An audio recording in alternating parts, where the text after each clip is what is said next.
evening. Welcome in. Welcome in, everybody. Appreciate you guys all being here. Talking Track is live. Welcome in. Bum, bum, bum. Good evening. Appreciate you guys all being here. Good evening. Welcome in to the show. Tonight, episode 2, a twofer special, if you will. Griffin, a 2-for-1 this week with episodes 1 and 2 of Starfleet Academy.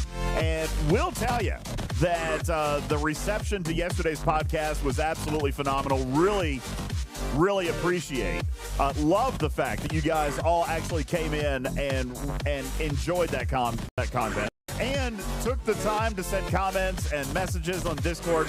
Really appreciate that. An opportunity, Griffin, for us to step outside the box of Fleet Command and take a look at the Star Trek universe as a whole. Appreciate you guys all being here. Let's celebrate episode 2 with the Talking Trek server sound off. You guys go ahead and punch it up in chat, and let's see what is going on. Appreciate you guys. What's going on, Spacewalker? Silvertab says, I'm really liking the watch along. Thank you so much for that. Silvertab, thank you. Your way on server 30. J-Babes on 13. Silvertab on 33. Wristbreaker on server 30. What's going on? Good evening. Nelson, how you doing? Retrieving. Appreciate you being here. Thad, yo. Bender the Robot is here as well. Big Dog, how you doing? JG Nasty, thank you. Picard's Only Fans and J-Babes, Hypodermics, Tony Pie, all hanging out here tonight as well. Tony Pie, thank you for your kitty bitty. Sugar Red on server 74. Commander Taylor on 187. Scaly Back from the Outback says, this universe introduced me to this wonderful community. Thank you for being my Star Trek fam. We appreciate you for being here as well. Thank you guys so very much. Yes, if you're getting double audio, turn off Discord if you're watching on Twitch, because we turned off the stream and everything's working great. Appreciate you guys all. We did it. Thank you guys. Appreciate you guys all being here. Welcome. Hey, what's going on, YouTube? Dustin, how are you? Drastic League on server 9. Domo on server 700. Crushing on server 10. Thank you. Dustin says, hey, what's up, DJs? And Griffin and Tarpy and Bubba and Beck. And good evening, everybody. Appreciate you guys all being here. Welcome in, everybody. Look at these beautiful faces on your screen. Where? I don't know. Still looking. Gray Sabers on 29. Thank you, Mr. Tony on 95. Appreciate you guys all being here. Ladies and gentlemen, without further ado, let's dive right in. Introducing to you our panel here tonight. Obviously, Griffin is with us. Good evening to you, buddy. How are you? Oh, hi. Oh, hi. Good, how are you? Oh, hello. Loki, how are you? Ladies and gentlemen, the esteemed Bubba Joe is here. Bubba. Yo. And yes, Balabam Naga Delvos is here as well. Good evening. Beck likes plants. How are you?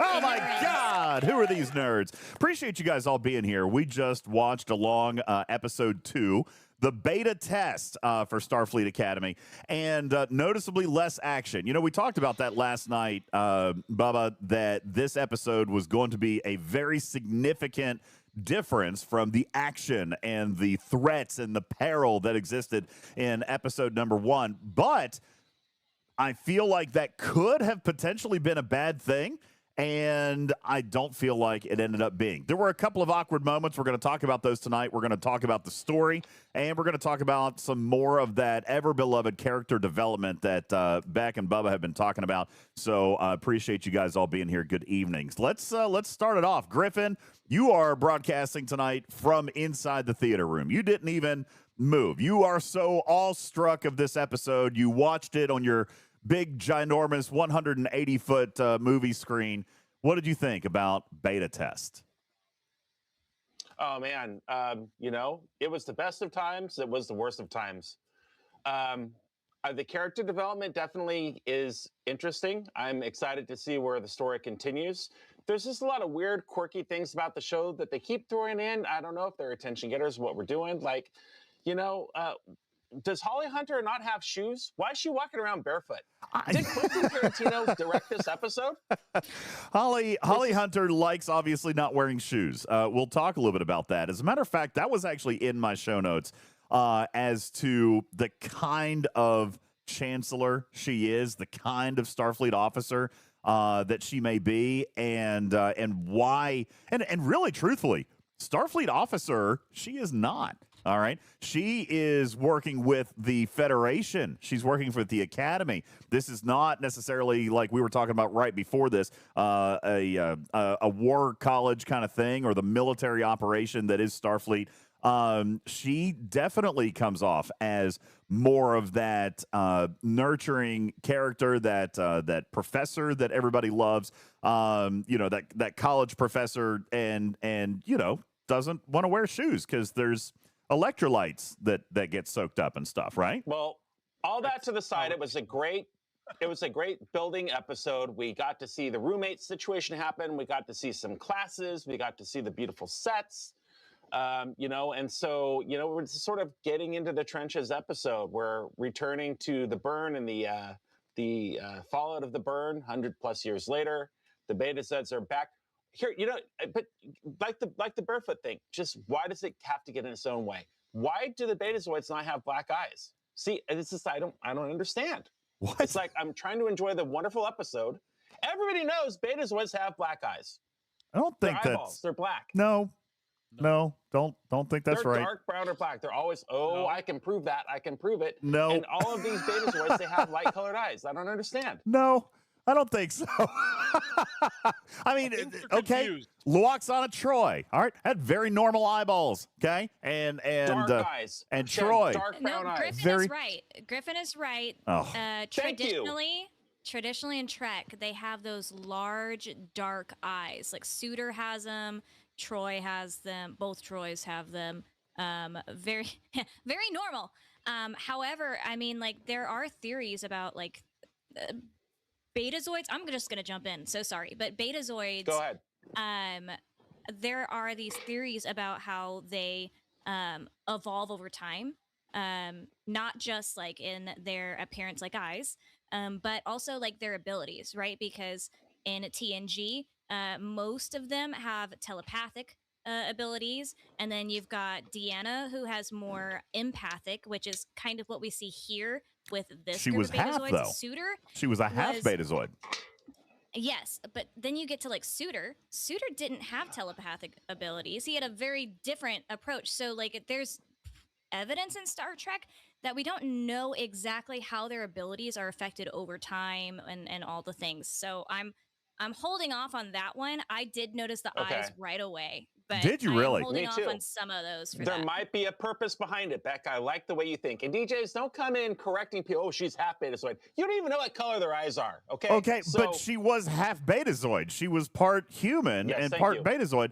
And so that was actually explained in TNG why she didn't have full telepathic abilities. She only had empathic abilities because she wasn't a full-blooded Betazed. So you see, this delegation come in, and interesting, which I think is very easily explained by courtesy and respect of the Betazed culture, which is they don't read minds, they don't intrude without permission, which is why we saw spoken communication here. But also interesting. Whoa. What? Yeah, you messed that one up too. Go They ahead, don't buddy. read people's minds. Not what.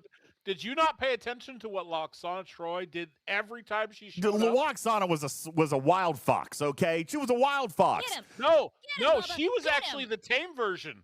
She was actually the tame version. All of them. That's why they were. They were absolutely. They would go into people's minds. They would go into negotiations and try and probe people's minds for information. That is what they always did. Luoxana Very was actually very, very manipulative. No, it's not.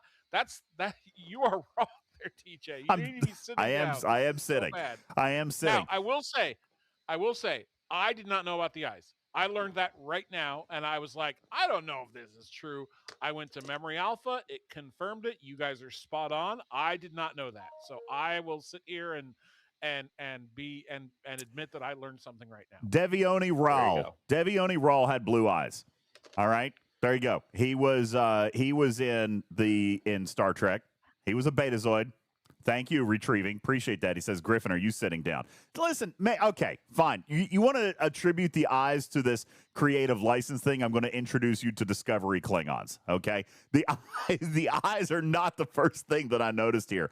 What was interesting was the Betazoid delegation, right? They did not. If Bubba Joe, if you're right, okay, and they were manipulative and they always came in reading minds in negotiations, we did not see that here. All right. As a matter of fact, we also, of course, saw with the daughter, Lemire. No, that's not right. It's a T. Tarima. We Tarima. saw with Tarima. the daughter, Tarima, who actually was, and we can talk about this in more detail later. Was she fearful? Was it medical necessity? She was afraid that she would hurt people. Actually, was wearing a neural inhibitor, which basically gave her no telepathic or empathic abilities whatsoever. That we think, but we saw that in the very beginning of the episode. She was reading Caleb's mind, at least feelings or whatnot there. So there was some interesting play back and forth with the Betazoid's ability here 1,000 years in the future. It's a beta blocker. It avoids the peaks. It calms the peaks. I don't think it's a complete eliminator. But boy, what a great way to introduce that character. Literally talking Caleb off the proverbial ledge. Yeah. I love the way that they introduced her character, just like Lura Thok in episode 1. This is going to be a standout character. It's a fresh, new character that we haven't really seen before, and I love that. I was going to ask, with your character associations, who you felt like Tarima was going to be, because I am getting Marina Sirtis vibes here. All right. I mean, I am. Beck? Yeah, I do get that. I get that, like, you know, every time you see Troy in TNG, or even whenever you see her again in Voyager, she's always you naturally feel, like, safe and comforted around her. For some odd reason, you don't have to know her, but somehow she's just able to warm the room and make somebody feel seen and heard. And you get that immediately from even this very young Betazoid. So I definitely felt that, but I also had this feeling of a little bit of like Kess in the sense, and people are going to come at me for that, but a little bit of Kess in the sense of she hasn't experienced anything beyond what she's seen behind her wall. She hasn't Major seen immaturity. anything. Yeah. I did not get a safe vibe at all. Tell me, Bubba. At all. So I got the I could kill people with my thoughts if I'm not being regulated vibe from her. And the fact that she that's fair. And the fact that and that again draws back to the Kess comparison. So could Kess. And so I think that the fact that she joined the Starfleet as opposed to the Federation, I think that makes a ton of sense. I think that she wants to learn how to control and use her abilities, and that's probably going to be fueled a lot more easily and readily in the military arm of the Academy. You know, I wanted to talk about this for a second, and I kind of mentioned it to you guys after the episode in this few minutes while we were prepping the stage and getting everything up and running.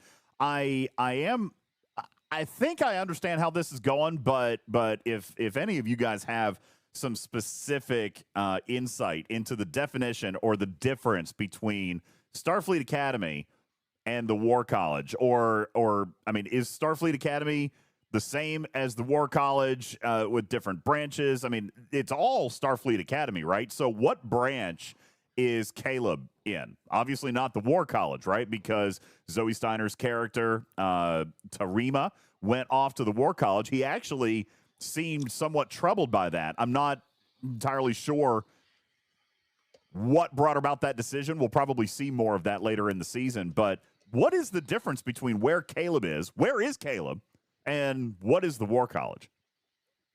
Well, you see, he's in the A wing, and the War College is the B wing of your high school. That's it. Got it. Okay, that's down by the gym. Turn to right. They said a line as they were introducing the War College, and they said something along the lines of, they held us over through the burn.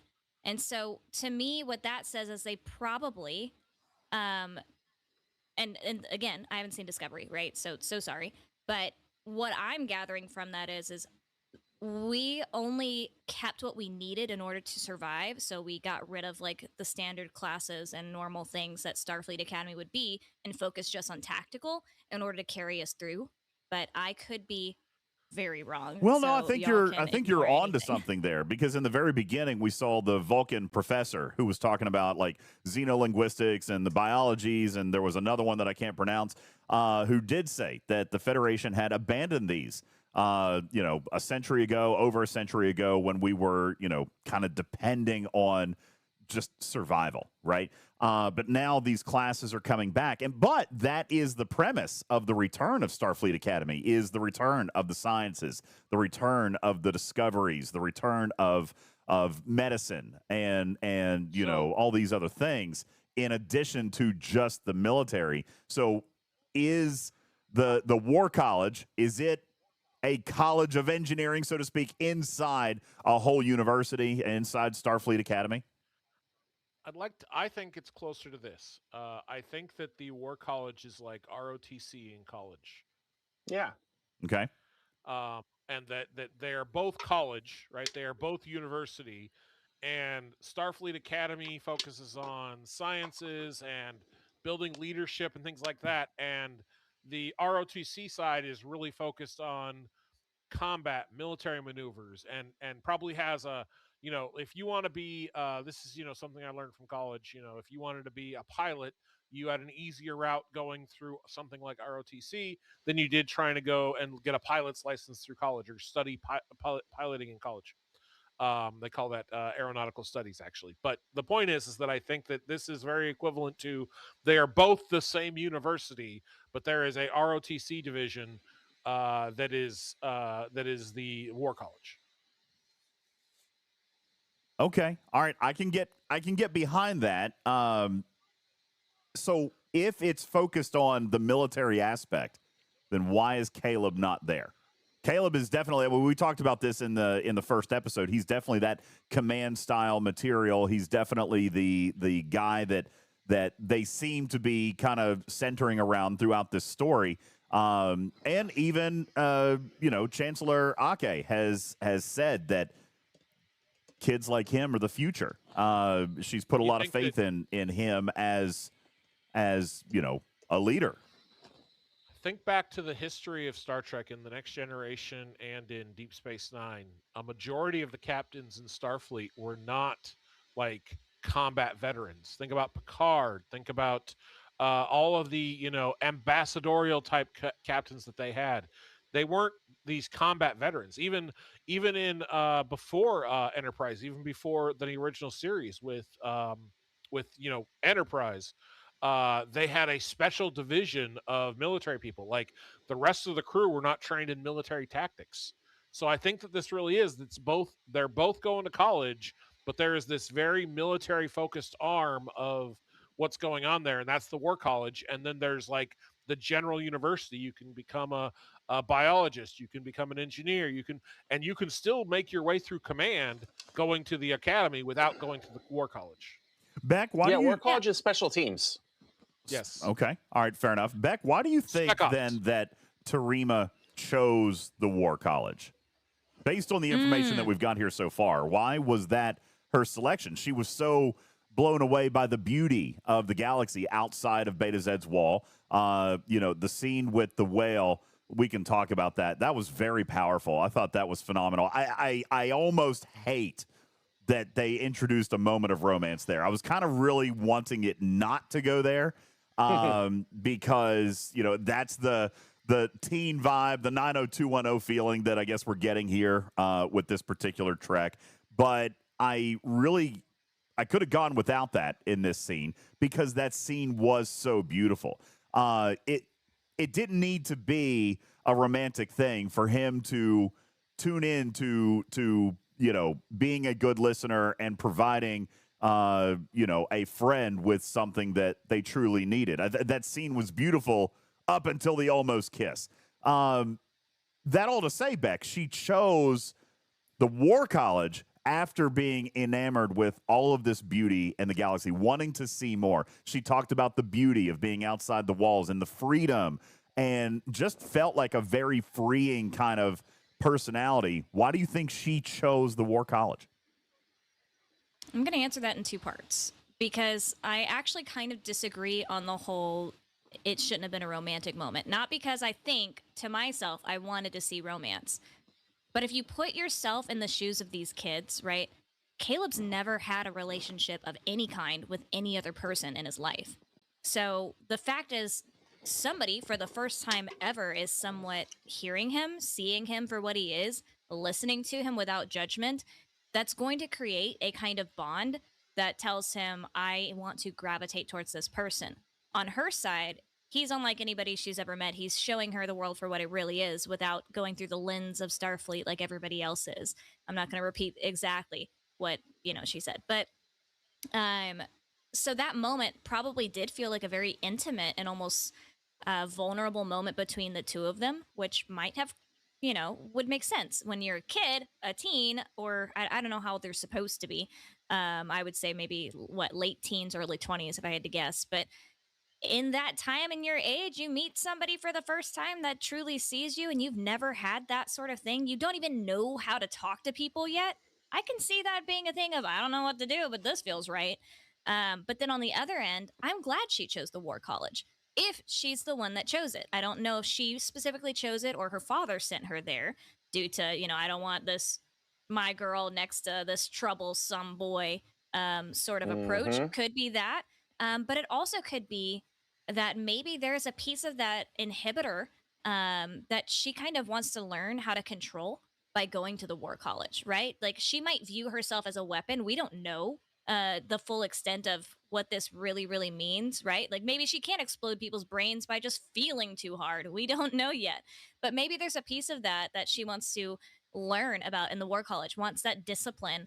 But I don't know. I really don't know. I'm glad that she didn't, though, because it kind of takes us away from the whole, the girl's going to choose the bad boy that she's got a crush on right away to determine her entire future. So I'm glad. I'm glad that we went a different direction. Berlin agrees with you. From a writing perspective, to defy the norm, right? Introduce a path to the War College in a way that entices the audience. Look at us. We're having a 20-minute conversation about the War College now. So maybe You're the only one obsessed with the War College. I wish I had $100 every time you said War College for the last 10 minutes. Let me ask you, I'd be a millionaire. Let me ask you a question then, Griffin. All right, for someone who wants to dismiss this entire storyline as it's fine. Is it about the War College? Tell me it's about the War College.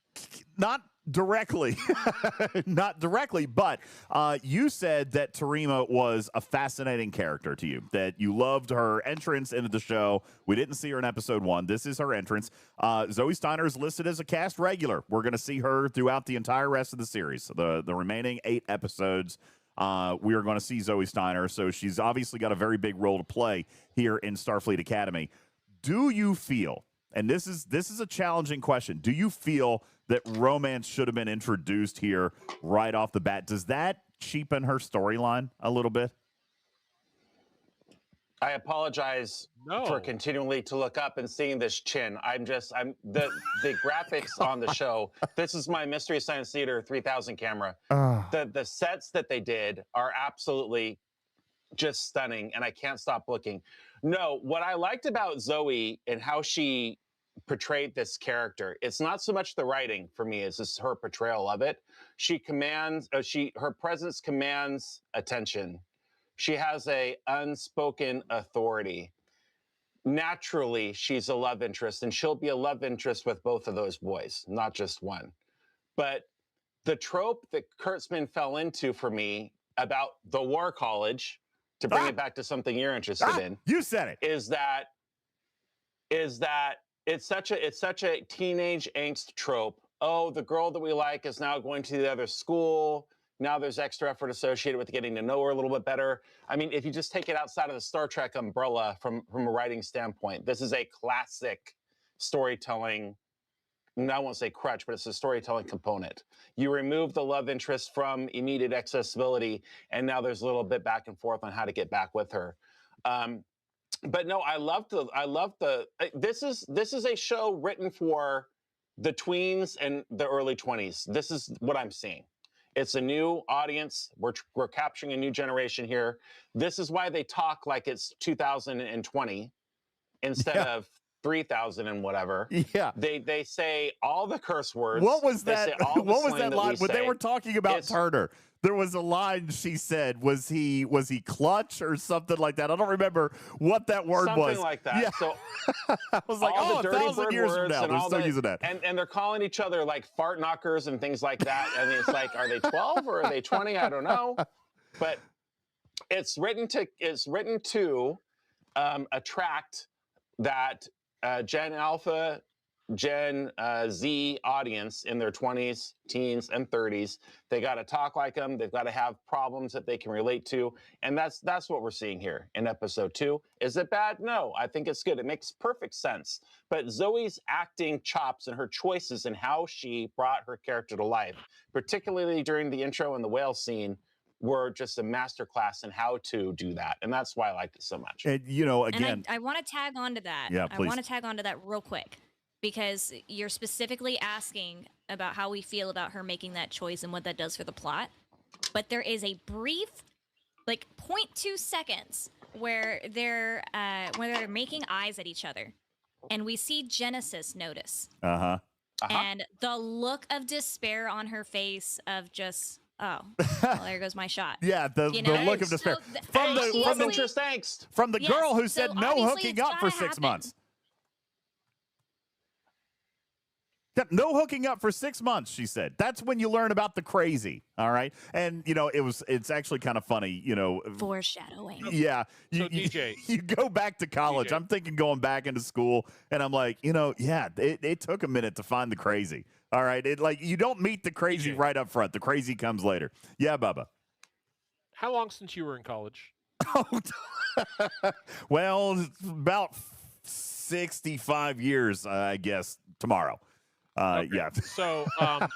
So I think not having it's not like they had people making out. It's not like they had people having sex. It's not like they were doing anything overt. College is about the release of no one is going to tell you what not to do, right? Your parents aren't there. You are on your own. You can do your thing. There is still raging hormones from your teenage years. That is going to happen in college. I think having those looks, the feeling, just these trying to figure out what you even want, trying to figure out what a relationship means to you, that is college. I think without that, we lose the feeling that this is what this is. Yep. Okay. All right. I have a question about that then. If this is, which the show title suggests, is the college experience for Starfleet Academy, does this change the possibilities as far as narrative as what we're going here? I mean, are we going for teenage love story, or are we going for Trek? Are we going for science? Are we going for disaster aversion? Are we going for exploration? Or are we going for, is Genesis going to be jealous of Tarima and Caleb? They're not mutually exclusive. You're going for both, but it's prioritized. That one is prioritized. And then under it is, there's space out here too, for sure. Okay. So let me ask you a question. Let me ask the question differently, DJ. Yeah. You would say that the tone of this episode was very different than the tone of the first episode, right? Sure. This episode was much slower, right? It was much more story driven, a lot more relationship driven. Whether not even a romantic relationship, but the relationships between Aki and Nahala and Caleb, between the relationships were being built, right? This is a big relationship episode between the characters. The first episode had a lot more action. And it was intended, in my opinion, to really kind of, okay, here's some Star Trek action. Let's get people excited. We're going to show people characters, and we're going to do it. In that episode, that was an action episode, there were still romantic undertones. In this episode, that was about relationships, there were still romantic undertones. I don't think that you have to completely have an episode that has no romantic undertones to say, oh, it's all about science. I think you being able to put these undertones, whether it be romance, whether it be relationships, whether it be technobabble, putting them underneath a show that is about relationships and about talking about social issues, which is what, let's not forget, that's the entirety of what Star Trek has always been about. I think that this is just a layer to this show. Okay. Let's talk a little bit about Tarima's role here. And again, going back to Griffin, you had mentioned that that this is a very interesting character for you. So, Beck, I've got this question for you.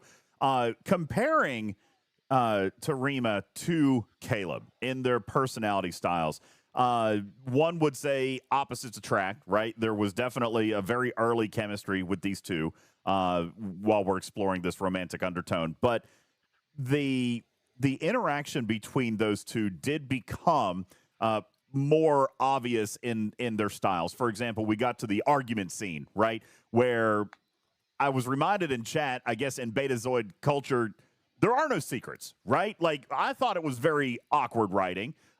Griffin, you had even mentioned that. I think Bubba as well. It was awkward to kind of create an argument right there for the story plot. But at the same time, you know, he's very compartmentalized. He's very closed off, not easy to trust.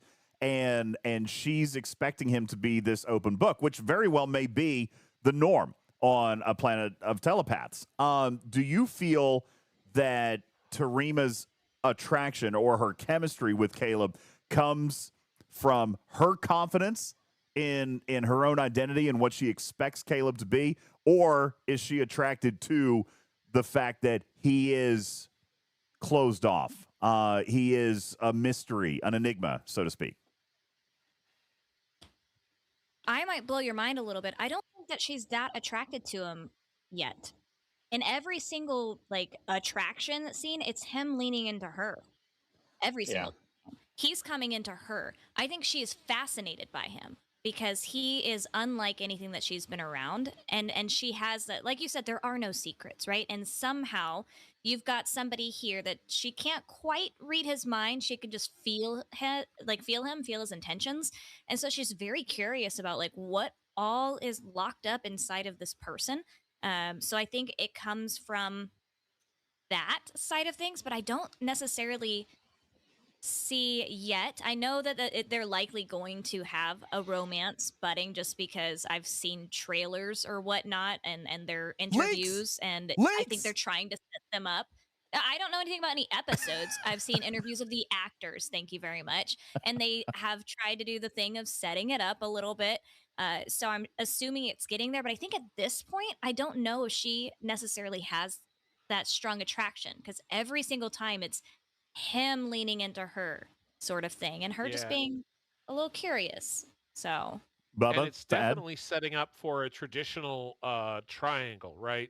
Where he's into her and Genesis is into him, and that's not how the relationships go. Like he's into her and Genesis is into him, and the feelings are not reciprocated. So obviously, That's a pretty classical TV trope. If he's into Tarima and Genesis is into Caleb, then that only leaves Fishboy.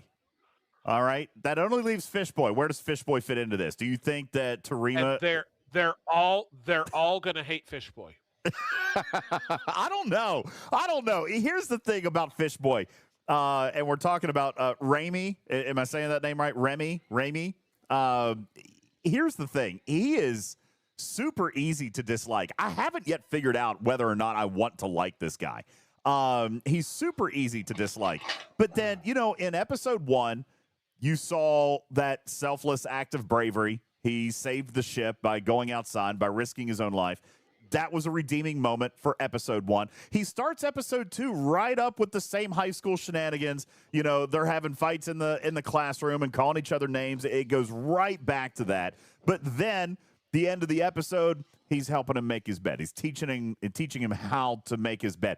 I can't yet figure out this guy, this Raimi, Darum, is that what we'll call him, Darum? I can't figure this guy out yet. Darum Raimi. I can't figure this out. Griffin, is he supposed to be a bad guy? Is he supposed to be a good guy? And why this back and forth? What's going on here?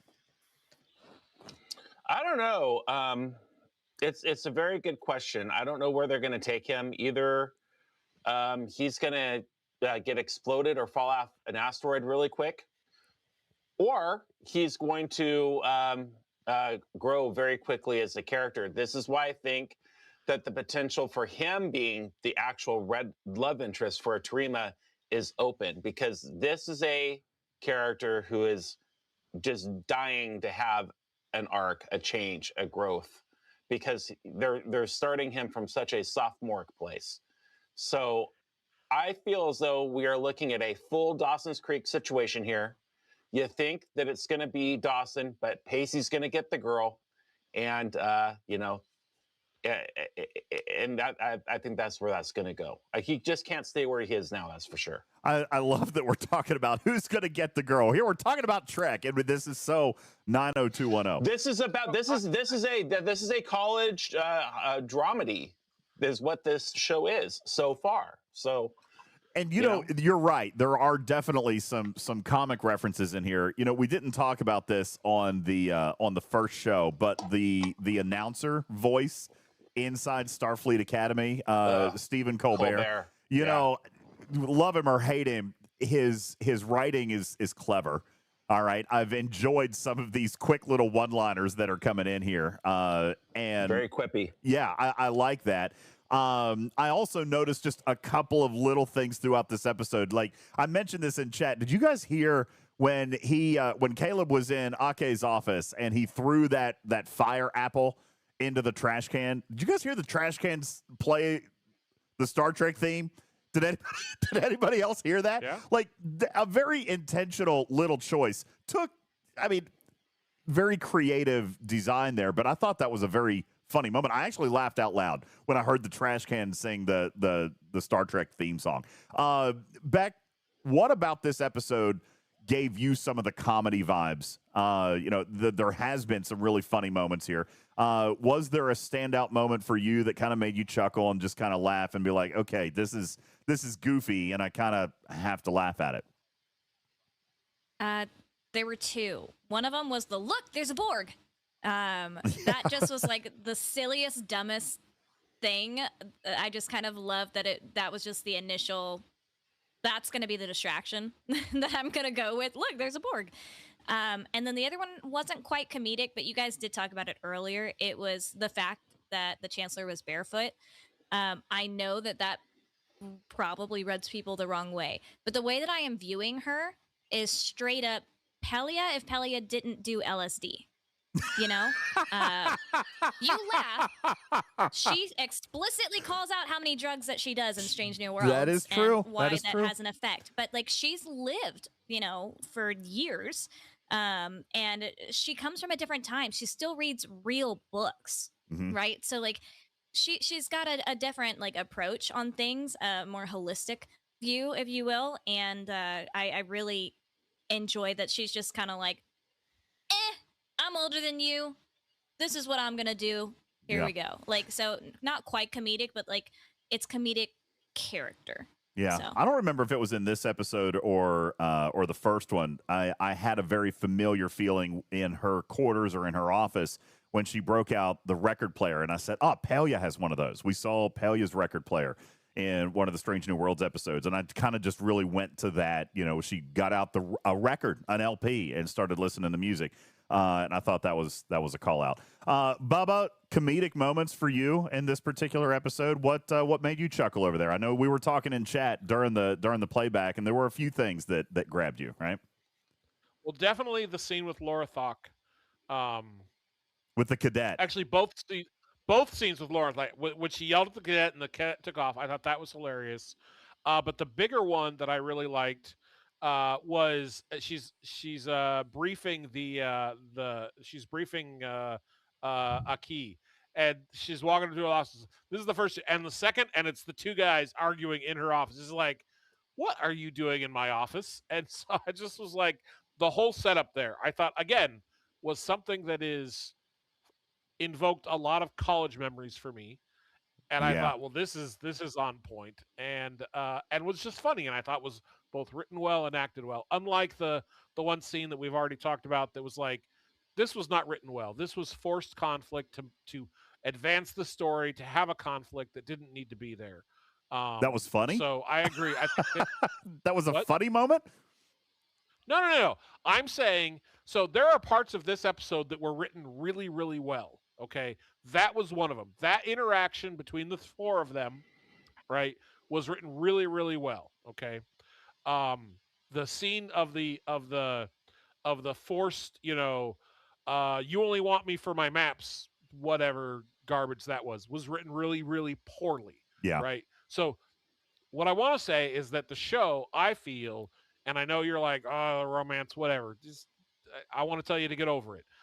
Is written really, really well. Nothing is overwhelming until we had that forced conflict scene. Everything feels very natural, flowing from conversation to conversation to situation to situation. It all felt like it made sense. I'm not saying that it's perfect, but I think that the show has a solid narrative that they've built up, and it leads to smooth transitions to comedic moments without forcing something to be funny, right? It leads to smooth transitions to dramatic moments without being forced to be dramatic. And so I like that there is very good writing in this show. I agree. I feel like the writing is definitely very solid, and we talked about this yesterday. Everything does feel very natural, very organic. Nothing felt awkward, you know, especially with Laura Thok. I mean, man, I can't, again, just cannot take away her amazing performance. Obviously, a little bit more limited screen time in this particular episode, but she nailed every line. And you're right, the scene with her and the cadet at the very beginning, I can always spot the whiner or the runner. I can always spot the runner. You know, very, very funny little moments. She just commanded every single scene that she was in. Bubba, before I come to you for the comedy moment, I want to thank Iron Chef. Came to Bubba for the comedy moment. Or Griffin, sorry. I want to come to Iron Chef here very quickly, who is already running down this lane with Griffin here for the college experience here, the NCC 90210 here. And you take a look at these two cover arts, and honestly, that's not an accident. That is not an accident. No, there's no way that's an accident, right? This is the Starfleet Academy cover poster here with the 90210 poster on the right-hand side. And very, very funny. The similarities here. Yeah, Griffin, tell me, you say not an accident. Is this really what they're going for? At this point, I mean, if you want a hot take, and I'm not being a Debbie Downer, as I said in our pilot episode, I love the fact that there's new Star Trek. I love the fact that it exists, and it's great. And will I watch it? Yes. But it's like Kurtzman has decided that it's important to have a new generation of Star Trek fans. And the way to do that is to simply remove Star Trek and replace it with something else, like 90210. It's like somebody has found Star Trek's jacket on the bleachers after the game and put it on, and they're Star Trek now. I've yet to see that overarching storyline that reminds me that I'm watching Star Trek. Yeah. Like Janeway trying to get home. Like, as I said in the last episode, like the conflict between the Bajorans and the Cardassians, like Enterprise exploring and being that first Warp 5 ship out there. This is very much a continuation of a Discovery-esque show to me. And I don't think that had wide Star Trek appeal to it. So it'll be interesting to see if I'm wrong. Does this turn into a comedy? Because it could turn into a comedy. That might be their best choice. Or is it going to pivot and refine its Star Trek roots? They're calling it Star Trek, but so far I have yet to see the family resemblance. I look forward to it. Yeah, I'm looking forward to finding a little bit more of that action. Okay, Bubba wants to refute. I want to talk about this. So you didn't feel Star Trek in that first episode. The only Star Trek that I felt was when they played Alexander Courage's theme when an apple goes into a trash can, and I'm forced to remind that I'm watching Star Trek. The first episode. The first episode, different story. I think this episode is a completely different animal. I agree. So the first episode, like, you can't say the show doesn't feel like Star Trek, because the first episode was about as Star Trek as you can get, right? It was a ship. It was traveling. It got trapped. It was in the Badlands, which again was a big part of something that we've already seen in Star Trek. Like, you know, you have a ship. It fired this, new weapon, and you got to figure out a way to science out of it. That's Absolutely. my metaphor. That's the jacket that was found on the bleachers that somebody else has put on. That's yes, all of the things that I've already seen that are Star Trek are literally repackaged in that first episode. Not to make it new, but to make it familiar. And now that the jacket's on, here's 90210. And that's what I'm concerned about. I think that they were going to always have to do something that established the bona fides of the Academy, right? They were always going to have to do something that made you realize this is a school, this is a dorm, this is where you eat, this is the types of things you're going to see. You're going to have the science labs, and you're going to have the experiments, and they're going to have to do something like that. And they're going to have to continue to develop the characters, right? And figure out who likes who's friends with who. Like, I'll give you another example. I loved the scenes between Genesis and Sam, right? She's very protective of Sam. Genesis is very protective of Sam and is looking out for her and is like, hey, we're all a little weird here. It's okay. Hang out with me. We're going to be fine. Like, you don't have to spend an entire episode talking about that. Just have that little scene. Those few lines in the way that she is showing that she wants to protect her is a huge piece of relationship building, right? And so there's going to have to be some relationships. There's going to have to be some establishment of the bona fides of this being an academy, a non-mobile academy. Again, this is something that Deep Space Nine had to struggle with, right? Yeah, it was on a space station. Yeah, you had the Bajorans and the Cardassians, but they didn't go anywhere. And this was one of the big critiques of Deep Space Nine in the day, is that it didn't feel like Star Trek because it didn't go anywhere. This is going to have to fight against that as well. But the technology, the characters, I felt all of that felt like Star Trek, and like, beaming in and out. The robots, we've established these robots are Star Trek. I mean, whether if you didn't watch Discovery, you didn't see these robots really develop in the final couple of seasons of Discovery. But Bubba, they put chairs in the holodeck, Bubba Joe, or not in the holodeck, in the turbo lift. Why do you need chairs in the turbo lift? It takes 13 seconds to get somewhere. Okay. So chairs in the turbo lift. Why does the Doctor need to sit? It's a great question. Why does the Doctor need to sing? Which, by the way, I love that opera. I love that. That was established. That was part of. That was one of the first things he wanted to expand in his program. Singing that's Star Trek. Sitting, he's a hologram. Why does he need to sit? Fair enough. Maybe it reduces stress. Maybe he's absorbing electrolytes through his feet, his light-based feet. But to your point, I do agree with you. DS9 had that feedback, that criticism. Oh, they're not going anywhere.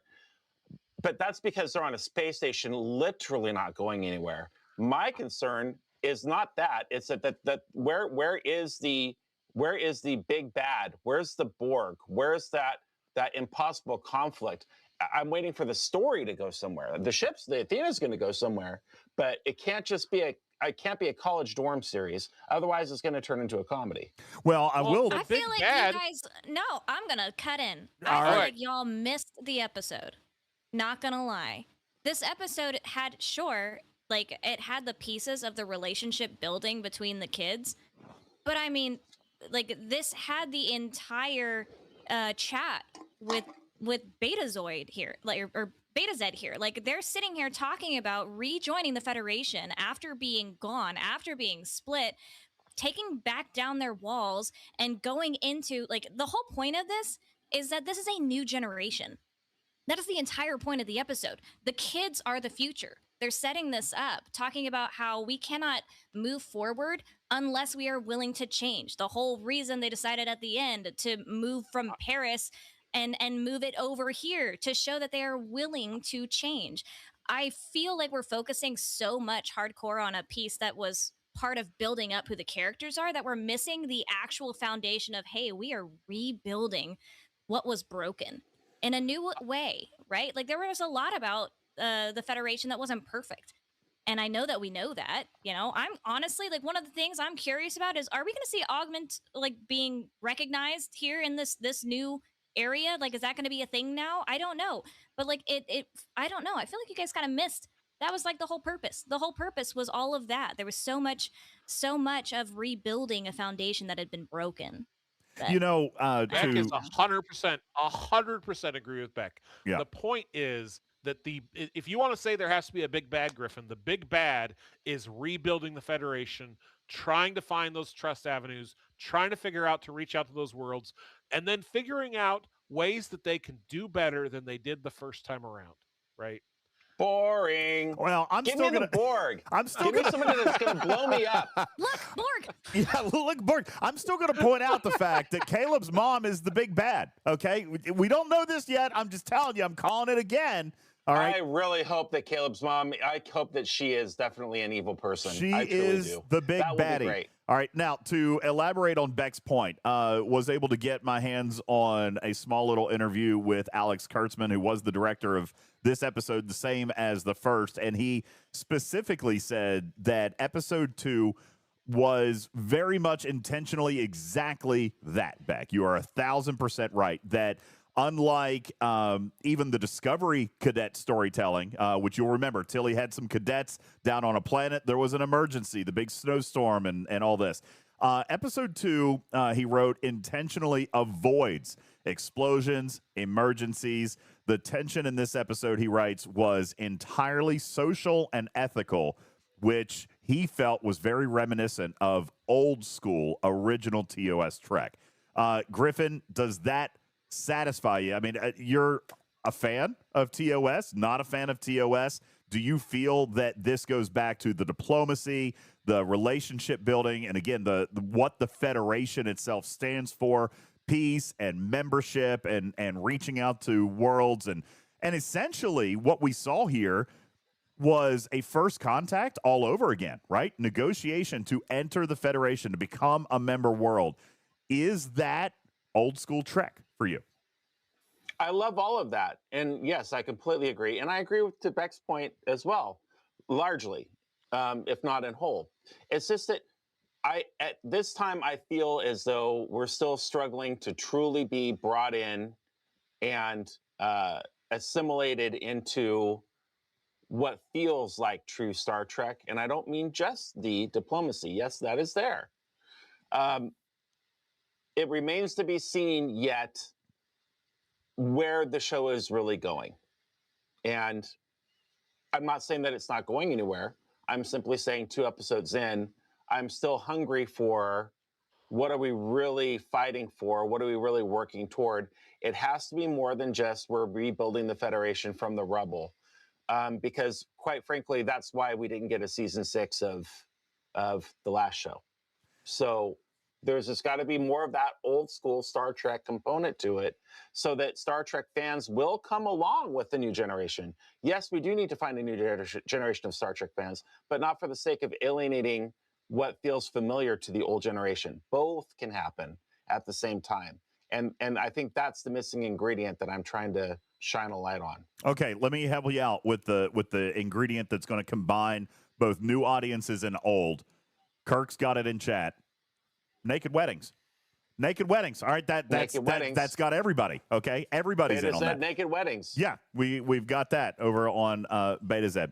Griffin, thank you for that. Bubba, let me come to you with the episode title, Beta Test. All right, what we saw here from a top-down perspective here on this episode was essentially that, a test of Caleb in how he was going to step up and respond to being chosen to be the representative or the delegate, so to speak, for Tarima. How do you feel that he performed, or how did he handle this task, this test? And would you frame this as a unintentional or an accidental Kobayashi Maru style exam for Caleb Meir? Ooh. I dismiss your premise. Okay, tell me why. So beta test is obviously a double entendre between the Betazoids testing the Federation and seeing what their resolve is, seeing if they're just going to give in to whatever they want and is going to test the Federation's boundaries, right? So there's the Betazoids testing them. Beta test also represents a trial run of a piece of software, right? It is like, hey, we've got this thing, we want a beta test, we want to then figure out how to improve it. And I think we know nothing about that on this channel. Sorry. So Oh, beta God. testing. Beta testing is a thing that happens in software, and I think the trial run of the Academy of letting the kids take a primary role in this, letting the commandant take a primary role in this, letting the civilian side of the Federation take a primary role in this is the test. So that it is a double entendre playing on Betazoid and playing on the idea of a trial run. I don't think this was some sort of Kobayashi Maru. I don't get that at all. I don't think that was the case. I think this was, it's not like she selected him and said, "You're going to be my ambassador." They chose him because he was the most interesting person there they decided to pick on, right? So I think that's. I think Yeah. I dismiss your premise of what you think that represented. Do you think? I agree with Bubba. Okay, fair enough. So not a Starfleet issued test, but a test nonetheless. Did Caleb Meir pass? I mean, absolutely. How did he not pass? Well, I mean, he pissed her off in the middle. Did Betazoid join the Federation? Was that because of Caleb Meir? Do you think anyone else was going to do that? I think Caleb played a role in influencing it. I wouldn't say because, but you've got to realize there was a big focus on Caleb being the odd person out. Like, even the Betazoids brought it up. They're like, hey, he's a criminal. You just let anybody into Starfleet now. And then pairing that newness with the need for tradition and having that, like, kind of combat. I mean, in a lot of ways, this is very, like, even talking about Trek fans, right? Like, what classifies as Trek nowadays? I am a relatively new Trekkie, but I've been watching everything within, like, the past 3 years. So everything is new to me. To me, all of it feels very Trek. And I know that might feel different depending on when you watched it, but all of it feels Trek. So you've got Caleb here that they're talking about, to lead them and kind of be this ambassador. But Caleb is also the most unlike Starfleet person there is, at least on the exterior. But you're noticing that he's already having, like, this character building. Even through this episode, you notice that he kind of backs off a little bit and goes, wait a second. For once, not everything is about me. Like, she calls it out. She says, this isn't about you, Caleb. And he comes back, and whenever he comes to that moment and he apologizes, that is the first time, I think, that we've really seen that he cares about something other than himself. He cares about how he affected everything. And he's thinking about, like, the future, everybody else's future, and not just his in that moment. So I really do think, like, I don't know if it's like a pass or a fail thing. I don't know if it was a success because of him, but because he is different, he is forcing everybody to look through a different lens, especially, like, his presence alone. And just one small thing he said gave the Chancellor a Picard moment, right? One of my favorite thing about a lot of Picard's episodes of getting through, like, these big, like, discussions and debates and things like that is that it felt like you weren't going to win the entire episode in a TNG episode. And in the last 5 minutes, he's got, like, some sort of secret card up his sleeve that you didn't know about, or, like, just something in there, and he wins, right? Like, and somehow he always wins in a way that works for everybody. He makes everybody happy. And that's one thing about TNG that the other series don't have. They don't have this, oh, everybody gets something out of this, everybody wins. And we got there based off of the newness of somebody else. So I thought that was a very interesting way to view it. To expand upon that. So DJ, yeah, let me just say something. So if I'm selling something to someone, say a car, and what? I'm working this customer, and they're like, that's it, I'm done, this isn't working, it costs too much, or I don't like it, or I don't like, whatever. And they run out the door, they're heading out the door, and someone goes and rescues, says, hey, we got a new deal for you, would you just come back and listen to us? Who saved the sale? Was it the guy who started the negotiation, or was it the person who chased them out the door and said, stop, let's listen and talk about this? No, you know what? I think that's a very fair point. As a matter of fact, there was even an exchange between Tarima and Caleb at one point that, was kind of a why did you pick me kind of moment. Again, some of Caleb's insecurities and some of his compartmentalization. Even Alex Kurtzman describes Caleb's demeanor as suffering from a little bit of imposter syndrome here inside Starfleet Academy. So one of the exchanges between Tarima and him was exactly that, explaining, I chose you because you're not oozing Starfleet out of you, like everybody else. Like, there's more to you. There's some complication. There's some, they talked about it. Why do you feel like a prisoner? They both were able to share some of their feelings about why they felt like prisoners on their own, in their own respective lives. So, no, I think that's a fair call out. Let me transition from actually something that Beck was just talking about, because this was a question I had written down, and I think it segues perfectly when we're talking about Admiral Vance and Chancellor Ake's approach to the Betazoid delegation in how they opened the negotiations versus how they ended it.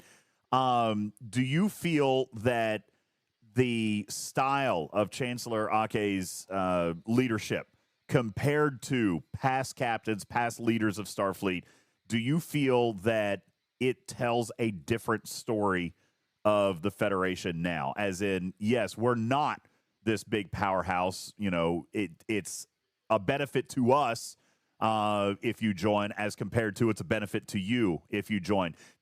Griffin, did you feel Ake's final speech there, and even some throughout the episode, did you feel like her leadership style compared to, say, a Sisko or a Kirk, how would you compare and contrast those leadership styles as compared to what the Federation is here 1,000 years in the future? I think that she's blazing her own trail, which I like. I think that she is definitely a unique leader. I wouldn't compare her to anybody who's come before. I think that her character is one of uniqueness and is one of those breaths of fresh air that we're looking for in this series. I feel as though the Academy is in good hands with her, and we don't quite know or understand why yet. From my perspective, her character brings along with her a sense of trust, a sense of almost motherhood, of understanding, but not perfection. She knows that she messes up. So I like that. I like her vulnerability, but at the same time, I like her leadership. And maybe optimism isn't the right word, but I like how she sees the Federation. I like how she sees how she can add to the Federation by coming out of retirement. Does that make sense? Yeah, no, it does. Do you feel that that? Go ahead, Bubba. There's also a lot more to her story, right? She lived for 400 years, right? Mm-hmm. So, and I don't get the impression that, so we saw at the very beginning of episode 1, we saw her with Caleb as a kid, right? And he escaped. And she talked about how she searched for him for 15 years.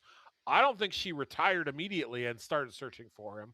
I'm betting there's a lot of things that happen in her career that we are going to learn bits and pieces of that search time, and how that became a problem for her trying to be a captain, and this trying to resolve the frustration of what the Federation did, and her trying to figure out what happened to this kid. So I think there's a lot more to her story, and that there's this parenting feeling that she's going to have for all of these kids. And I think we're going to see a lot more of that as the season goes on. Absolutely. I think that those are all aspects of the vulnerability that will enter. And that's the Janeway in this character that I really look forward to meeting. I think there is a lot of material there, Bubba. That's right. That was going to be kind of my follow-up question to you. It would be a very, very strong statement from you, Griffin, to say that Ake's character doesn't have a character association, because you've liked that very much. You've said every character that we've discussed so far has been like, oh, well, that's Ortegas, and that's 7 of 9, and that's so-and-so. Do you feel that Ake is not necessarily a captain, because she's not, but is she a different leader that the Federation has ever seen? And is that a result of the fact that the Federation is rebuilding now, or is fundamentally different? Well, what I will say about that, to draw a parallel, is that Captain Catherine Janeway was not who she was when we started the journey that she ended up being at the end of the journey, which is this force of nature, remarkable character, arguably one of the very best characters ever created for the series or the franchise of Star Trek, in my view. I think that this character has that same potential. We don't know where it's going to go. We don't know who she really is, but based on, Bubba said it perfectly, based on her past and what we have to learn about her, not only in her Star Trek career these last, decades finding the kid, but the hundreds of years before. I think that she has the chance to grow into something very unique and very special. Beck, coming to you with the same question. Ake's leadership style, especially at the very end, and I saw you mention this in chat, kind of recognizing the fact that it's not a benefit to Betazoid to join the Federation as much as it is a benefit to the Federation for Betazoid to join them.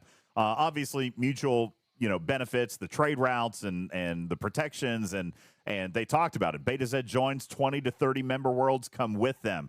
But this looked to me like the Federation was approaching not from a position of dominance, but from a new kid on the block, so to speak. I mean, rebuilding after the burn, after they lost everything. And really, the Federation fell apart. I mean, we know that the burn decimated Starfleet. So was Ake's leadership style required of what the Federation is now, or is the Federation trying to be the big brother on the street, or do they recognize the fact that, hey, we're not the big dogs anymore?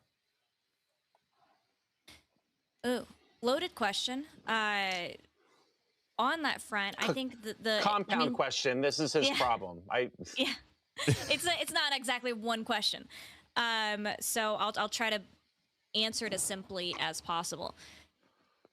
To put it in another franchise's words, might not have been the hero we wanted, but the hero we needed, right? So I think like in traditional Trek, the Federation often comes across as like this strong, immovable object, right? It is a pillar of strength. It is a pillar of hope and faith and a North Star for a lot of people, but it also is the villain in a lot of stories. And we don't ever like tap into that storyline really.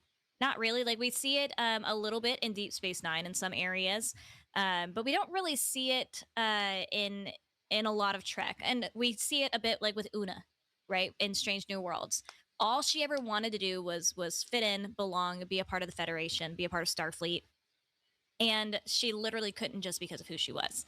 And I think that like we end up in this area of understanding and caring that she presents, the Chancellor presents, to everybody else, right? You've got everybody else that's trying to come off as, hey, we're really strong, so obviously you want to join our club. When really that's not what they want to hear. Like they can tell what's genuine, and that's not what they want. They don't want to, just come in and just be a part of something that didn't really work out the last time. However, they're down to build relationships. Like that's kind of a really big piece of Betazoid, right? Like we talked about it earlier. There are no secrets, right? There's nothing hiding here. So when it just feels like a big war council the entire time, or negotiations for how we can just, rope people in to be just bigger in numbers rather than like growing together and rebuilding something new, it's a much different approach. So I don't know if it was necessarily like a tactic in terms of the negotiations, but it definitely was the right way to go because she was the right person. She's lived through it. She's been there. She's got more history, and she knows, looking at them, what they really want and what they really desire from something is not that power, but that trust.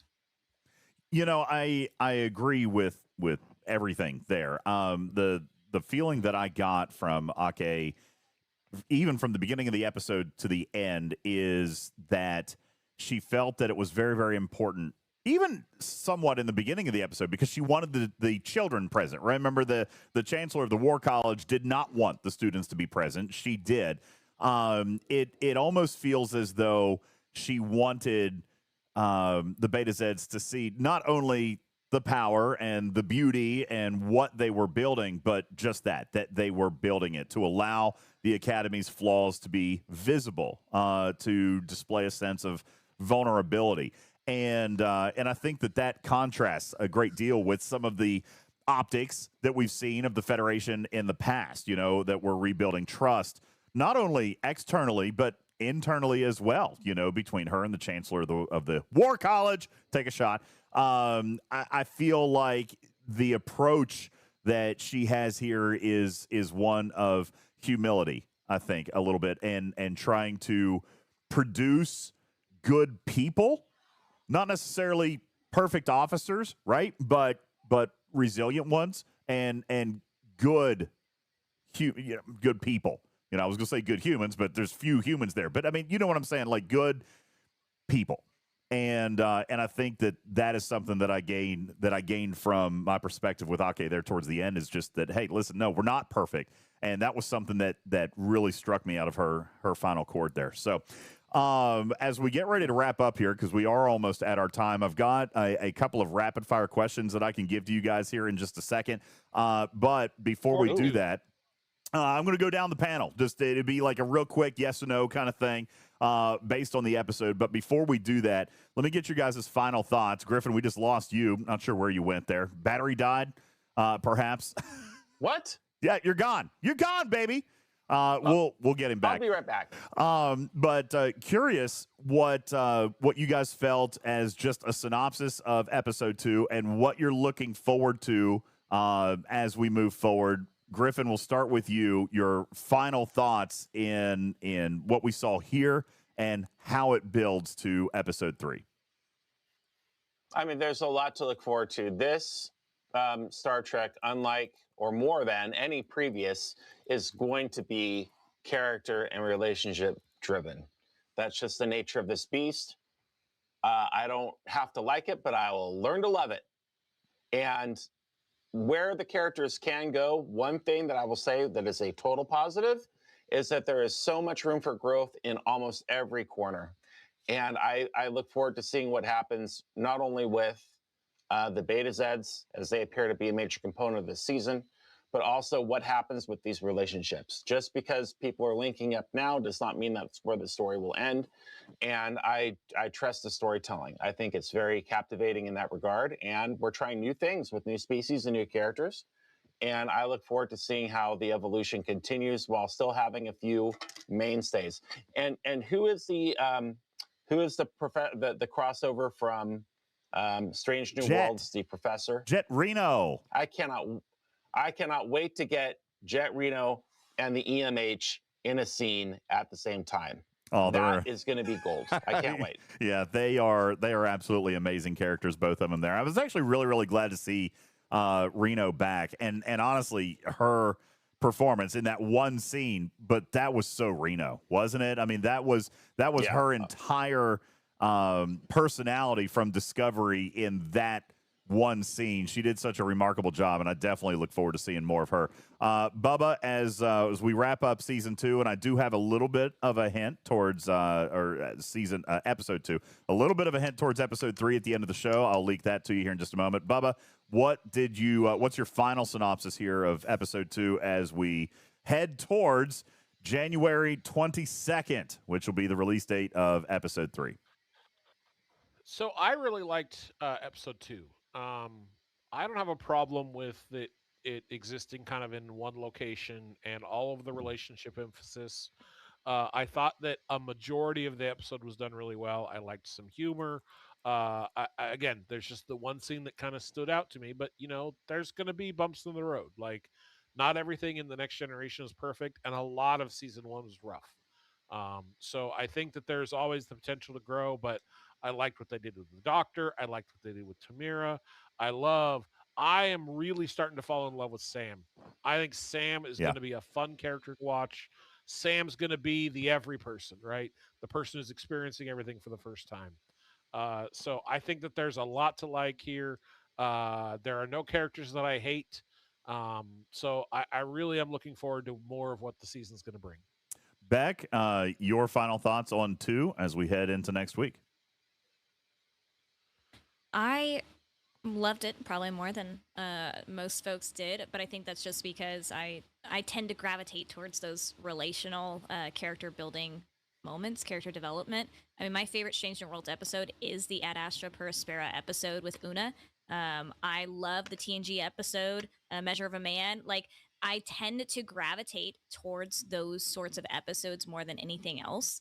And I'm seeing a lot of that represented here. I'm seeing it also like be a really big reflection of just like really passing on the torch, right? And I'm getting those subtle nods, and I am technically not the target audience. I'm older than the target audience, but I'm really enjoying kind of seeing that, and I'm glad that they're packaging it in a way that's, hey, we're gonna appeal here, right? We're gonna appeal to like this side of things and the younger generation, but we're also still going to be talking about what Star Trek is and encompasses now that we're past a certain point, right? Because when we adopted Star Trek, all of us, like, we adopted it whenever it was already built. We never saw it being built. Technically, there's a little bit of in Strange New Worlds of that, like, hey, we're building into what TOS is, but we don't actually see it being built, and we're kind of witnessing that all over again. And it's going to rebuild into probably a lot of similarities of what we're used to, but probably some things that are different, and things that we didn't get right the first time. So I'm looking forward to seeing how the rest of the series shapes out. Looking forward to doing these weekly and having these talks with you guys. But yeah. Well, we're very excited to have both you and Bubba, and of course Griffin here with us as well. Been a lot of very positive commentary on these types of episodic after the episode kind of discussion. So, and for those of you who are curious, we have put this up on our YouTube. It is in our podcast channels on iTunes and Amazon and Google and all the rest. It's in its own season. I think I actually made it season 21. In hindsight, I should have made it season 6 or 7. I'm not entirely sure, but there is its own dedicated season, so you guys can find those, and obviously be warned that there are spoilers contained within all of these episodes. Yes, back could have been. I have one question. Yeah, been bugging me since I watched this last night, and Please. I'm curious. Sam asked the question, "What happens if it spills?" And she was told, "You get a C." So the question is, does she get the C, or does Caleb get the C? Caleb didn't spill his. Caleb didn't spill He did it. not. No. And But he it spilled didn't hers. She kill gets him. to see. Didn't kill him. So Sam got the C. I guess we'll find out. Yeah, I'm I curious. would like to know more about that. All right, couple of rapid fire questions, and this was just kind of a fun thing. Maybe this doesn't work, and maybe it does. But I would like to go just real quick down the panel. Would Captain Kirk have passed the beta test? Griffin? Yes, he passes every test. Bubba Joe, would Kirk have passed? It was not a test for Kirk, just like it was not a test for Caleb. But it did end up being a test of him and how he responded. Do you think that Kirk could have done the same thing? Could Kirk have done the same thing? Kirk would have not done the same thing. But I think it had the potential to end with the same result, which again is how Caleb was successful in this episode. Beck, could Kirk have done the same thing?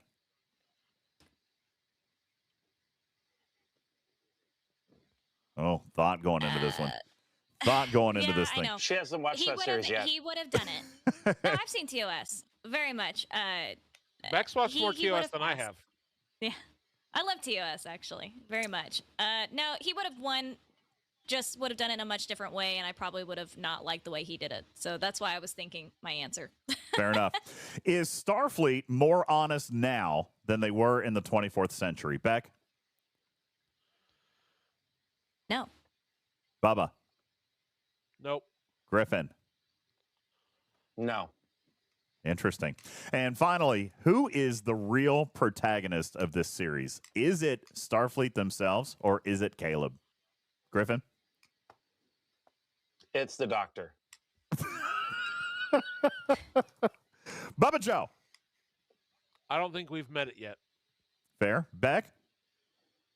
I think it's the Chancellor. I think she's reshaping what the ideals have always been. Okay, fair enough. Chat says, no, it's definitely Beck. Okay, we can go with that. Guys, here's what we've got. true. Couple of hints into January 22nd's episode, which the title has not even yet been released, but a couple of production notes we were able to get our hands on do indicate that we are going to begin to mysteriously unveil our season baddie. Griffin, you were talking about that earlier and really wanted to see the action and the story arc that we were going to see, and we know that this 10-episode series is not necessarily episodic in nature. We're going to start to see a full-on arc kind of present. And the notes that I have, whether they're accurate or not, okay, I say this with a disclaimer, all right? We're just dealing with what we've pieced together from interviews and production notes and et cetera, et cetera. But the big baddie is going to extend beyond the Braca storyline that we saw in episode number 1. We're also going to see a little bit more action in episode number 3 as we are going to see some actual Starfleet training exercises for these drills, or for these cadets. Ship operations drills, actual training, and some disaster emergency preparedness. We're going to see a little bit of that. So we could see some more teamwork building and some more character development while also seeing a little bit more action or simulation-based test sequences. And we're going to start to see a little bit more ensemble drama. The young adult inter-character drama is going to develop, a.k.a. the NCC 90210 is going to start to see more of this love triangle that is going to present. So we're very yeah, it's going to happen. That is happening this coming Thursday exclusively on Paramount Plus. And, of course, the four of us will be here with you right after our 8 p.m. screening to talk about what we see in episode number 3 and to bring it to you guys. We'll have the watch party at 8 o'clock Eastern time on Thursday, and then come here and talk about it, spill all the beans, and give you all the spoilers. All right, so that's going to happen next Thursday at 8 p.m. So very, very excited for that. Thank you guys very much for being here. Appreciate all of you guys for coming out. Thank you so very, very much for taking your time on a Friday night to be with us. Kirk says, I need San Diego time. That would be 5 p.m. for the watch and roughly 6 p.m. for the Math hard? Is that what we just saw there? I had to think about how long the episode was going to be. All right, that happens next week, guys. Thank you so very much. Appreciate you. Beck, Bubba Joe, Griffin. Thank you guys for being here. You guys are amazing. Thank you. You're amazing. Good job. We love all of you. Thank you for being a part of our live studio audience. And for those of you listening in podcast, we appreciate you for consuming our content and living outside of the Fleet Command universe and embracing the entire Star Trek universe with us here at Talking Trek. Talking Trek is a registered trademark and recorded in front of a live studio audience for distribution across podcast platforms everywhere. I'm your friendly neighborhood cat person. For Griffin, Beck, and Bubba, saying meow for now. Love you, mean it. We'll catch you on the next one, guys. Good night, everybody.